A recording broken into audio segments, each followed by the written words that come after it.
اعوذ باللہ من الشیطان الرجیم بسم اللہ الرحمن الرحیم اتأمرون الناس بالبر وتنسون انفسکم وانتم تتلون الکتاب افلا تعقلون۔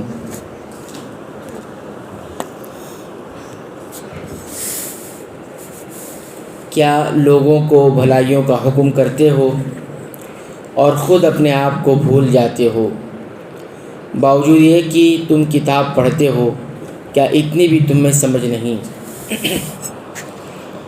بنی اسرائیل کو خطاب کرتے ہوئے اللہ تعالیٰ ان سے کہتا ہے کہ کیا تم لوگوں کو خیر کی باتوں کا، بھلائیوں کا، اللہ پر اور رسول پر ایمان لانے کا حکم دیتے ہو لیکن اپنے آپ کو بھلا دیتے ہو؟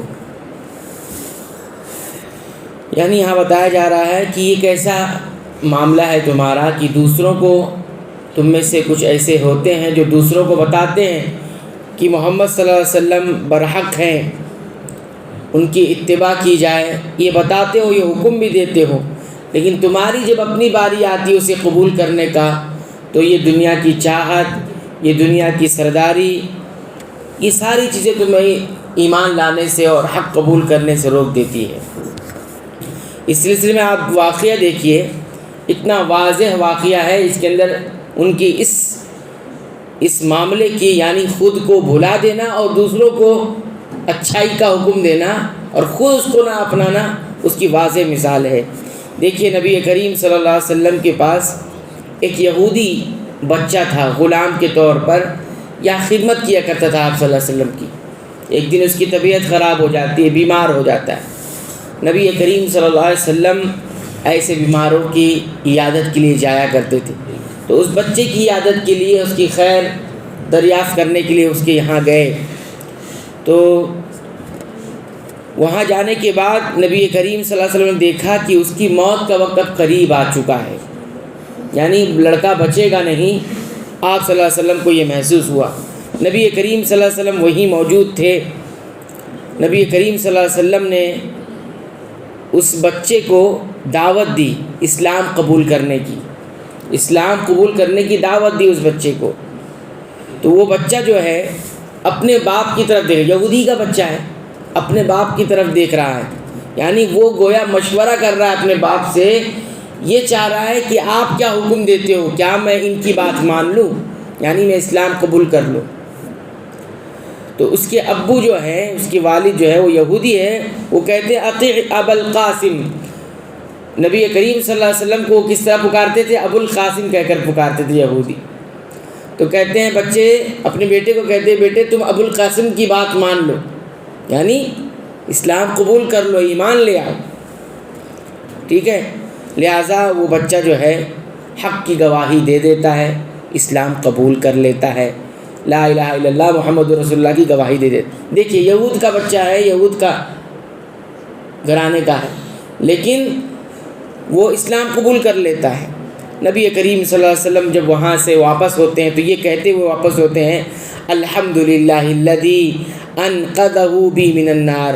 تمام تعریفیں اور تمام شکر اس اللہ کے لیے ہے جس نے اس بچے کو میرے ذریعے، میرے سبب جہنم کی آگ سے بچا لیا۔ تو دیکھیے اب یہاں پر یعنی میں نے اس کو دعوت دی اور دعوت قبول کر لیا اور اللہ نے ہدایت دے دی اور وہ بچ گیا جہنم سے۔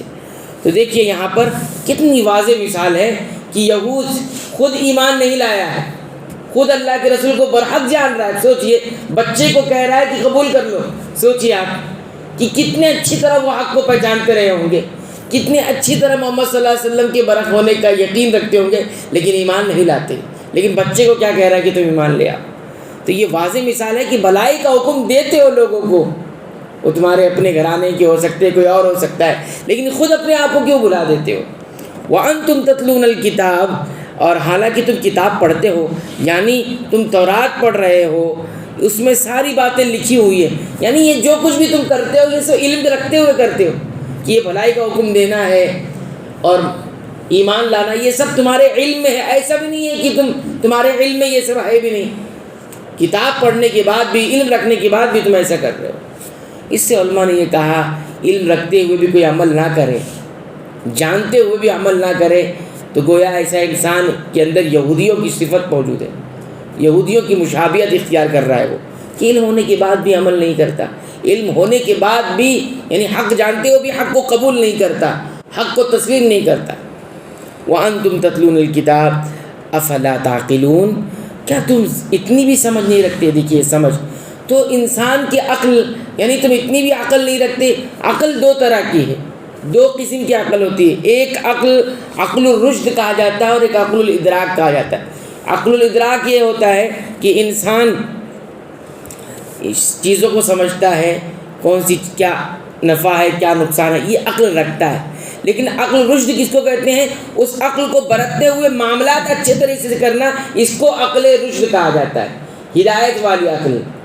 عقل دیکھو کتنے سارے لوگوں کے پاس ہے، علم ہے، ہر چیز کو سمجھتے ہیں، یہ صحیح یہ غلط، یہ اچھی یہ بری، اس میں نفع ہے اس میں نقصان، یہ سمجھ لینا کافی نہیں ہے نا، اس کو برتنا یہ اصل عقل ہے، اس کو برتنا کہ نفع والی چیزوں کو اپنا لینا اور ضرر اور نقصان والی چیزوں سے بچا لینا اپنے آپ کو، یہ عقل رشد ہے۔ یہ سب کے پاس نہیں۔